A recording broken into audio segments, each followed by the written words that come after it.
Tugas Yesaya itu berat karena ia harus mengatakan kepada orang-orang bahwa mereka tidak setia kepada Allah dan tidak menaati perintah-perintahnya. Yesaya 7 sampai dengan 11 nubuat mengenai Immanuel. Salah seorang raja Yehuda yang tidak taat kepada Allah adalah Ahaz. Ia menolak untuk percaya kepada Allah, bahkan ketika Yesaya memberikan pesan Tuhan kepadanya. Lalu terjadilah yang berikut ini. Rezin, raja Aram, Syria, dan Pekah, raja Israel, memutuskan untuk menyerang Yerusalem. Ahaz takut dan memutuskan untuk minta pertolongan dari Asyur.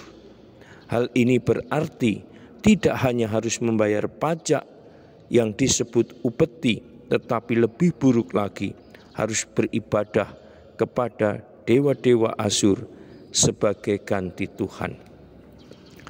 Lalu Tuhan berkata kepada Yesaya, "Pergilah bersama anakmu untuk bertemu dengan Ahaz dekat ujung saluran kolam atas dan berkata kepadanya, 'Jangan khawatir dan teguhkanlah hatimu. Jika engkau tidak berdiri tegak, engkau sama sekali tidak akan bertahan.'"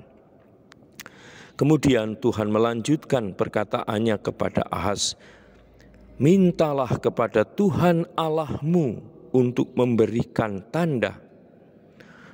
Tuhan hendak menunjukkan kepada Ahaz bahwa ia akan melindungi Yerusalem. Akan tetapi Ahaz menjawab, "Aku tidak akan meminta apa-apa. Aku tidak mau mencobai Allah."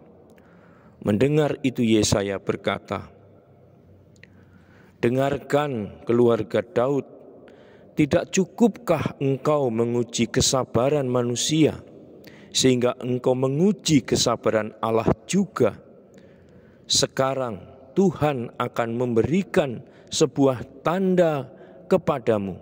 Seorang gadis akan melahirkan seorang anak, dan ia akan menamainya Immanuel, artinya Allah beserta kita." Yesaya tidak berhasil dengan Raja Ahaz seperti yang diceritakan dalam kitab nabi-nabi. Namun Yesaya tetap menganjurkan agar orang-orang berbalik kepada Tuhan. Ia memberitahukan bahwa pada suatu waktu seorang raja dari keturunan Daud akan mendatangkan sukacita dan kedamaian. Bangsa yang berjalan dalam kegelapan akan melihat terang.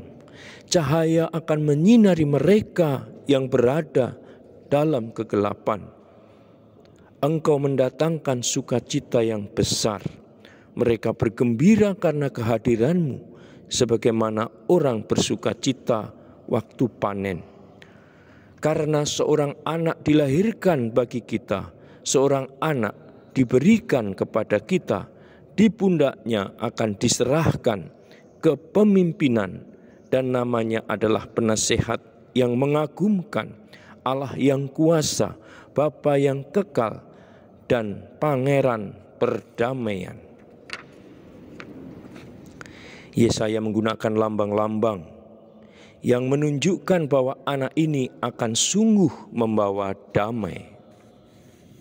Serigala akan duduk bersama anak domba, dan macan tutul akan berbaring di samping anak kambing. Sapi dan beruang akan memakan rumput, dan anak-anak mereka akan berbaring bersama.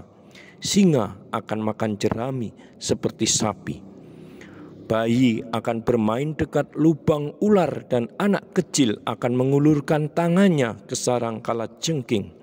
Bumi akan dipenuhi dengan pengetahuan akan Tuhan, sebagaimana air memenuhi lautan. Saudara dan sahabatku, demikian yang disarikan oleh Heffernan mengenai nubuat Immanuel dalam kitab Yesaya. Semoga permenungan yang indah ini juga membuka hati kita untuk akhirnya berani membuka kitab Yesaya, membacanya, merenungkannya, agar sungguh nubuat Immanuel, sungguh kita rasakan Yesus Kristus sudah hadir di dalam kehidupan ini. Bahkan kita sambut di dalam perayaan Ekaristi yang agung. Semoga kehadiran Immanuel sungguh meneguhkan hidup kita, sehingga hidup kita semakin berhikmat, semakin beriman. Cinta kita kepadanya dan kepada sesama semakin dikobarkan. Salam, Tuhan mencintai kita semua dengan hati yang berkobar.